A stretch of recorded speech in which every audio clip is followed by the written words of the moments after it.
Comme je l'ai annoncé ce matin, je voudrais articuler mes propos autour du thème « Le caractère souverain de l'appel de Dieu ». Point besoin de chercher midi après 14 heures pour comprendre la problématique, la complexification de cette mouvance ministérielle, j'ose dire pastorale, dont nous sommes tous témoins dans le secteur évangélique haïtien.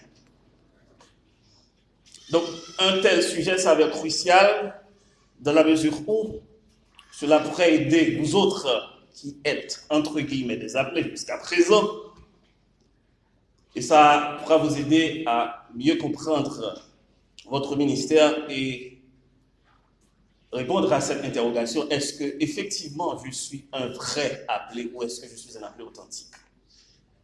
Parce qu'aujourd'hui, de nouvelles formes de ministère émergent et de nouvelles conceptions de la vision ministérielle sont affectées par de nombreuses distorsions des Saintes Écritures.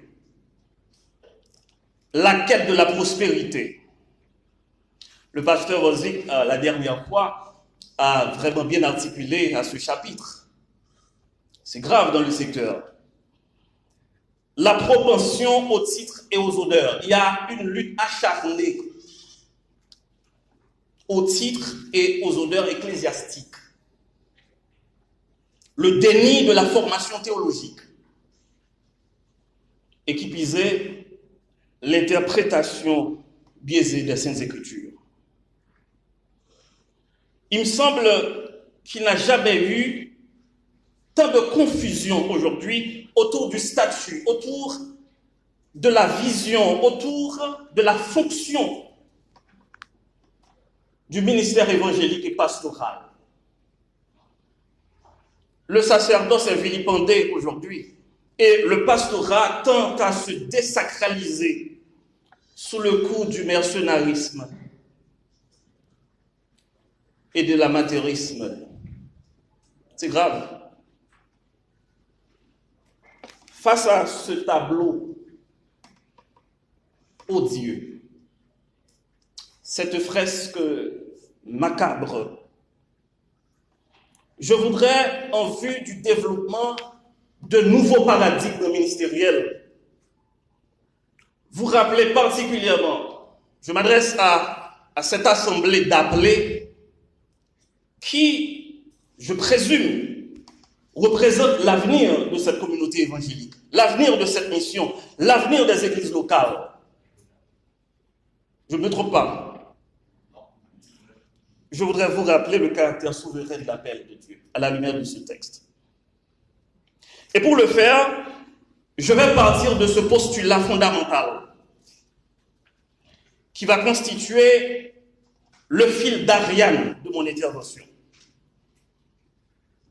Et quel est ce postulat fondamental? Écoutez ça.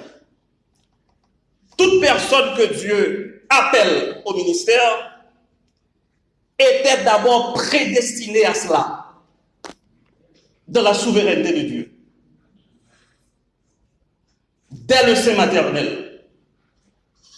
Ce qui revient à dire que l'appel de Dieu, l'appel au ministère n'est pas un choix personnel,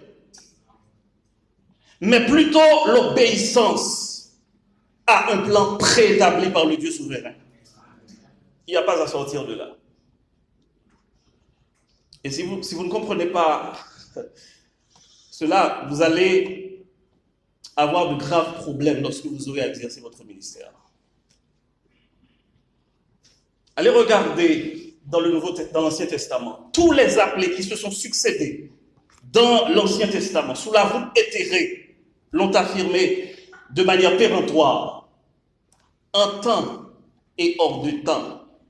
L'appel de Dieu s'inscrit et s'inscrira toujours dans le cadre de sa souveraineté. Il n'y a pas à sortir de là. Cela veut dire Dieu reste souverain dans son appel. Qu'est-ce qui explique le caractère souverain de l'appel de Dieu, notamment dans ce texte? je voudrais m'accrocher à ce texte que vous connaissez très bien, à ce dialogue entre Dieu et Jérémie, entre l'infini et le fini, entre le souverain et le omniscient, pour attirer votre attention sur deux grands paradigmes au sujet de la souveraineté de l'appel de Dieu, qui n'ont toujours pas changé. Les temps ont changé, les circonstances ont changé, des ministères se sont métamorphosés, des titres, des honneurs ont été inventés, mais ces deux paradigmes, en ce qui a trait à l'appel de Dieu, n'ont toujours pas changé. Ils restent les mêmes. Amen. Amen. Donc ces deux paradigmes-là constituent le noyau dur de ce sermon. Le premier paradigme, c'est le paradigme de la présélection au ministère. Répétez ça, présélection. Le paradigme de la présélection au ministère. Si vous regardez au verset 5a, chapitre 1er, le texte nous dit, avant que je t'eusse formé dans le ventre de ta mère, je te connaissais. Le paradigme de la présélection, c'est le paradigme du choix d'avance, basé sur l'omniscience, basé sur la préscience, basé sur la souveraineté de Dieu. C'est-à-dire, toute personne que Dieu appelle au ministère était prédestinée à cela. Ce n'est pas du hasard.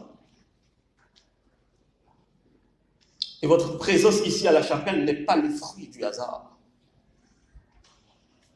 Mes chers amis, la doctrine de la souveraineté de Dieu, c'est l'une des plus importantes, l'une des plus considérables des Saintes Écritures qui nous permettent d'appréhender la question du choix d'avance.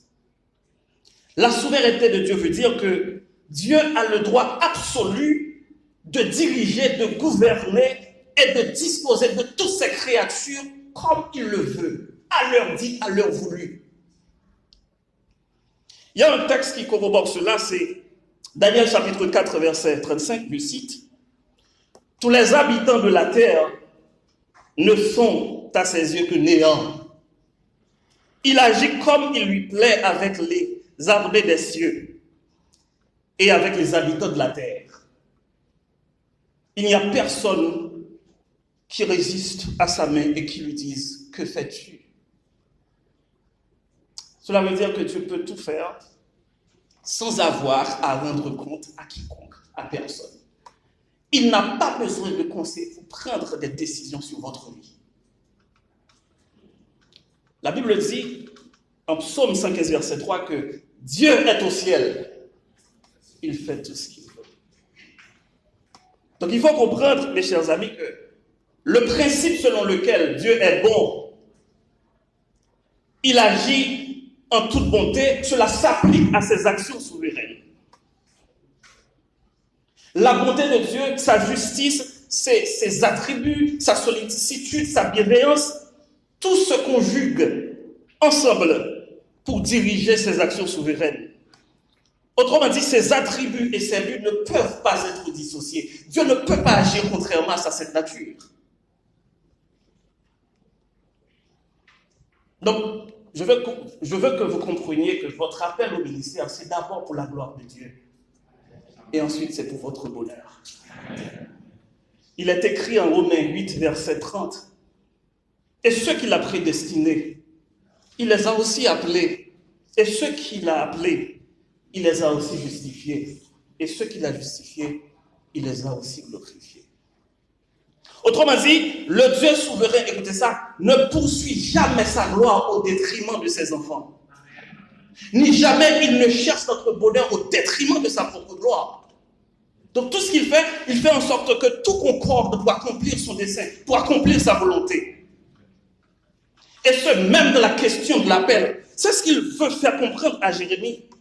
Regardez dans ce texte, il n'a pas utilisé la passivation au début du dialogue, au verset 5a, Dieu aurait pu dire à Jérémie, avant que tu fusses formé dans le ventre de ta mère, là c'est le passif. Vous savez que la voix passive s'accentue sur l'accomplissement, sur l'achèvement de l'action. Donc comprenez ici, si Dieu avait utilisé le passif, cela aurait pu sous-entendre que Jérémie aurait été créé ou façonné par quelqu'un d'autre. Cela aurait pu ravir le droit, le titre de propriétaire et de manager de la vie de l'homme. Ce qui aurait pu même vilipender son azéité et sa réputation souveraine. Mais Dieu n'a pas dit avant que tu fusses formé, il a dit avant que je, moi-même, avant que je fusse formé dans le ventre de ta mère, il a utilisé le pronom je, pour qu'il n'y ait aucun doute, pour qu'il n'y ait aucune ombre, pour qu'il n'y ait aucune équivocité sur le choix de Jérémie, et pour que Jérémie le sache une fois pour toutes, cet appel qui lui est adressé, c'est un appel certain et authentique. Car le Dieu souverain ne peut ni mentir, ni se tromper dans son choix. Jérémie est sa propriété privée, il peut disposer de sa vie pour accomplir son dessein à l'heure dite et à l'heure voulue. Et regardez, si je me fie à la traduction de Louis II, le connecteur logique ici, avant que, qui traduit, permettez-moi cette tautologie, une antériorité très lointaine. Vous n'avez pas vu ça? Avant que. Et c'est pour cette raison, pour les puristes grammairiens, qu'on utilise l'imparfait dans la subordonnée. Si vous me permettez de paraphraser, c'est comme si Dieu disait à Jérémie, Jérémie, je te connaissais il y a très très très longtemps de cela. Jérémie, c'est moi qui t'ai créé. Avant que je t'eusse formé dans le ventre de ta mère, Jérémie, je t'ai vu en train d'exercer ce ministère. Des milliers d'années ont passé, Jérémie, depuis que je te vois en train d'exercer ce ministère, tu ne peux pas t'enfuir, Jérémie. Parce que, Jérémie, je t'ai vu, tu étais dans mes bases de données, avant même ta licence, avant même ta conception. Avant même que le spermatozoïde de ton père ait rencontré l'ovule de ta mère, je t'ai vu en train d'exercer ce ministère. Tu ne peux pas t'enfuir. Tu as été présélectionné. Présélectionné. Étudiant Augustin, c'est une vérité incontestable. Vous n'êtes pas ici par pile ou face. Vous n'êtes pas ici par tirage au sort. Avant même que vous soyez conscient de votre appel, vous étiez appelé. Vous aviez été choisi d'avance. Dieu avait jeté son dévolu sur vous. Vous savez pourquoi?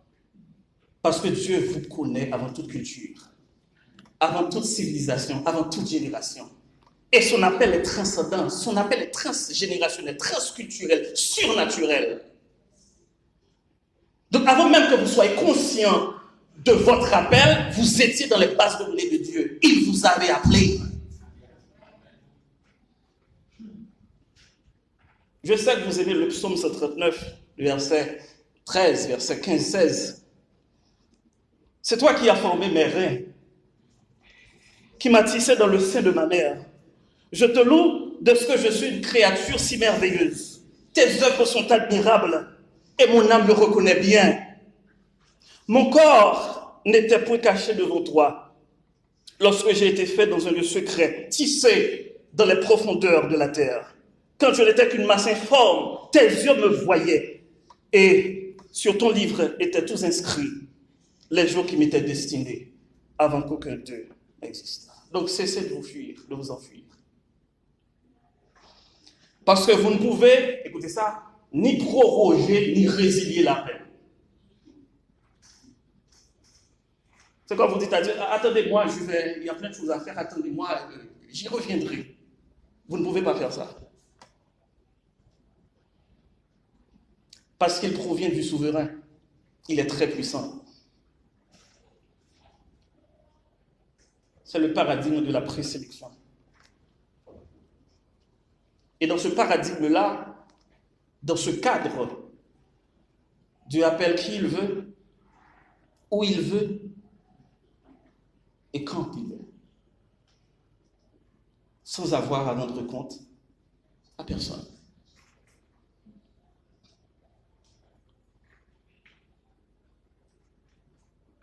Donc vous devez comprendre cela. Vous devez comprendre que toutes les actions souveraines de Dieu se trouvent enracinées dans son infinie sagesse. La sagesse de Dieu, c'est ce qui lui permet de diriger, de gouverner toute action qui se produit dans l'arène mondiale, dans un seul but, pour accomplir sa volonté. C'est-à-dire les épreuves de la vie, les tempêtes de la vie, les vicissitudes de la vie ne peuvent pas éliminer son appel. Vous pouvez être frustré peut-être par les circonstances qui échappent à votre contrôle, mais il n'en est pas le cas avec Dieu. Il n'y a aucune difficulté, aucune situation de la vie qui puisse contrecarrer la présence, la puissance souveraine de Dieu. Aucune action de Dieu n'est imparfaite, aucune décision de Dieu ne peut être améliorée. Aucune décision de Dieu n'est imparfaite ni gâchée.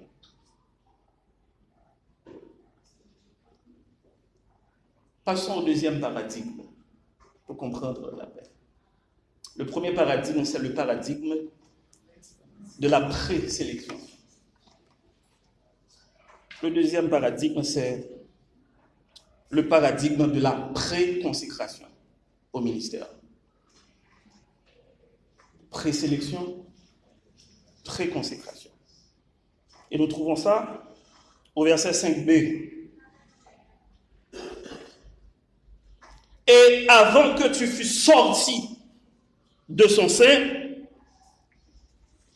je t'avais consacré, je t'avais établi prophète des nations. Suivez.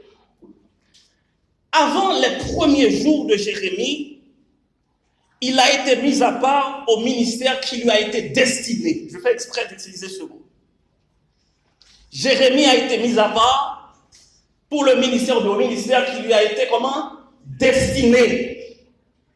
C'est-à-dire, dès le berceau, Dieu l'avait consacré pour le ministère auquel il l'avait appelé.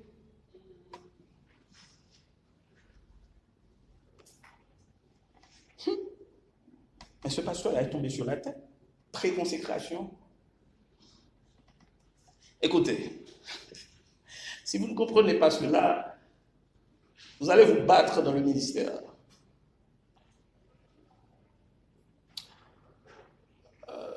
Je comprends ces derniers jours pourquoi il y a tant d'affrontements, tant de luttes, d'influence, de position dans nos églises.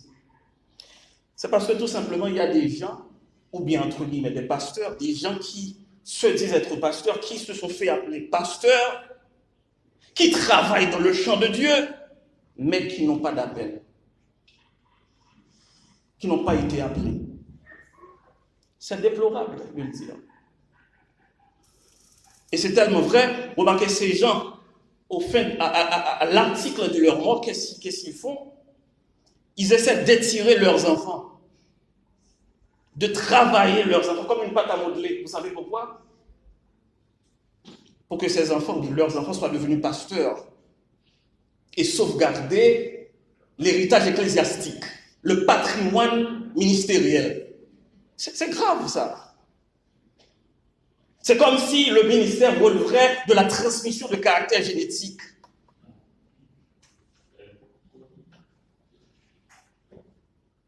C'est comme si étudier la théologie fait de vous automatiquement un pasteur.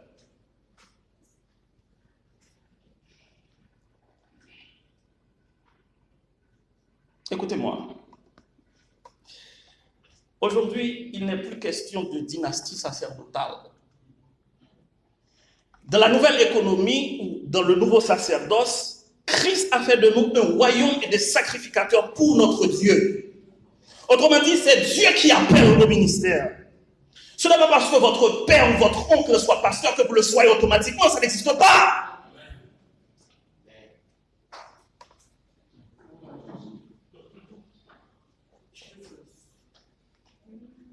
C'est un piège. L'homme ne donne pas de ministère. Dites ça à votre voisin. L'homme ne donne pas de ministère. C'est Dieu qui appelle au ministère. Dites-lui ça. C'est Dieu qui appelle. Alléluia. C'est Dieu qui appelle au ministère. Je vais vous expliquer cela par une double négation. Écoutez. Écoutez-moi. La première négation, c'est que Dieu n'improvise pas de la question de l'appel. Vous entendez ce que je dis? Dieu n'improvise pas dans la question de l'appel. Et c'est ce que Dieu a voulu faire comprendre à Jérémie. Il faut comprendre ici, au verset 5b, que l'appel de Jérémie n'a pas été une improvisation. Jérémie avait été choisi d'avance et consacré d'avance. C'est ça le paradigme de la préconsécration. C'est Dieu d'abord qui prend toute l'initiative. Et je vais vous choquer peut-être, même le choix des 12, inclusivement Judas, cela n'a pas été une improvisation. Judas a choisi le mal. Il a laissé des fenêtres ouvertes, des portes spirituelles ouvertes. Et le diable est rentré. C'est Dieu qui prend toute l'initiative. Allez regarder en Jean 15, verset 16. Ce n'est pas vous qui m'avez choisi, mais c'est moi qui vous ai choisi et c'est moi qui vous ai établi afin que vous alliez, que vous portiez du fruit et que votre fruit demeure, afin que ce que vous demanderez au Père en mon nom, je vous le donne.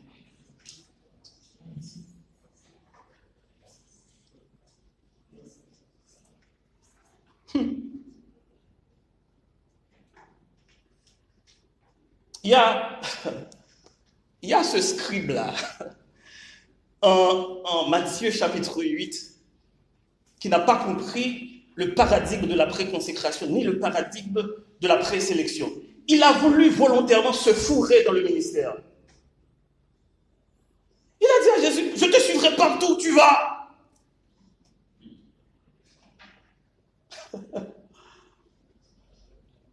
C'est comme, il a voulu mettre le grappin, il voulait faire d'appuyant, mettre le grappin sur le ministère, sur le disciple-là. À Jésus de lui dire, mon frère, de manière métaphorique, on n'accapare pas le ministère. On n'en s'empare pas du ministère.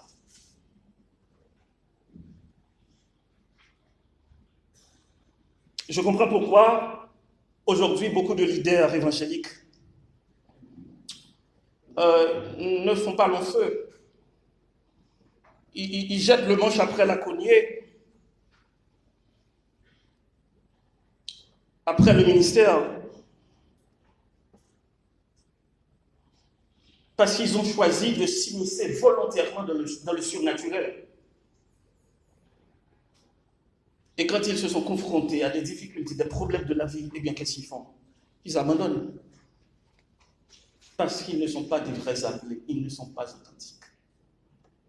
La deuxième négation, c'est que, la première, c'est que Dieu n'improvise pas dans la question de l'appel. La deuxième, les appelés authentiques ne sont pas des parachutés ministériels.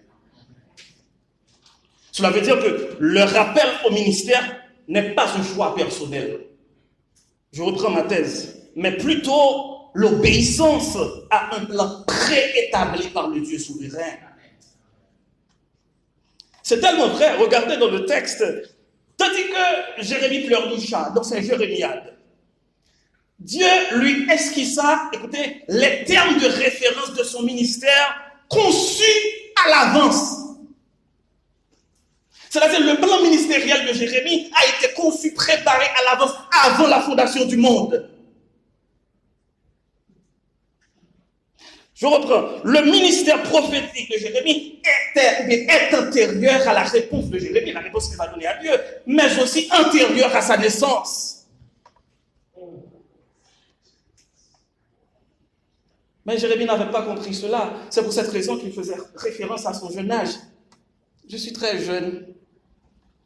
Il ne comprenait pas que Dieu ne se répand pas de ses dons et de son appel. Ce n'est pas une question d'âge, mon ami. Ce n'est pas une question de maîtrise des principes de la rhétorique. Allez demander à Moïse. C'est une question de grâce, c'est une question d'appel. S'il vous appelle, il vous donnera la capacité, la grâce, l'onction pour accomplir le ministère.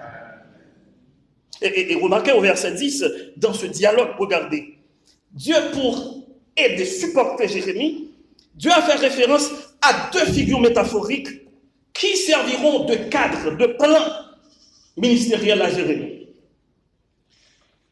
Premièrement, celle du champ dans lequel on arrache pour planter, et celle d'un bâtiment que l'on démolit pour reconstruire. Et si vous avez l'habitude de lire ce texte, ces images-là reviendront à tout bout de champ, parce qu'ils représentent, ils constituent toute la substance du message prophétique de Jérémie.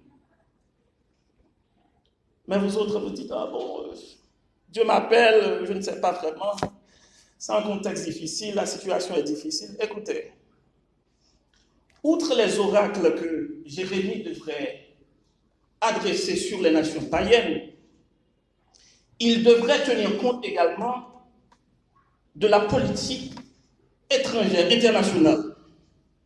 Donc c'est pour vous dire que Jérémie a été appelé dans un contexte sociopolitique, religieux, terrible. Une époque où l'idolâtrie prédominait. Il était appelé à un temps où l'injustice sociale, où la corruption, la prévarication battaient leur plein. À un temps où l'immoralité, le nihilisme s'entremêlaient. C'était face à ce tableau lugubre, à cet imbroglio que Jérémie avait exercé son ministère. Un temps qui n'est pas trop différent de notre temps. Mais il y a une chose dont je suis sûr. Je vais conclure. Dieu suscite toujours des hommes spéciaux en des temps de crise. Ouais. Les épreuves de la vie, les difficultés, les problèmes n'éliminent pas les paradigmes de l'appel.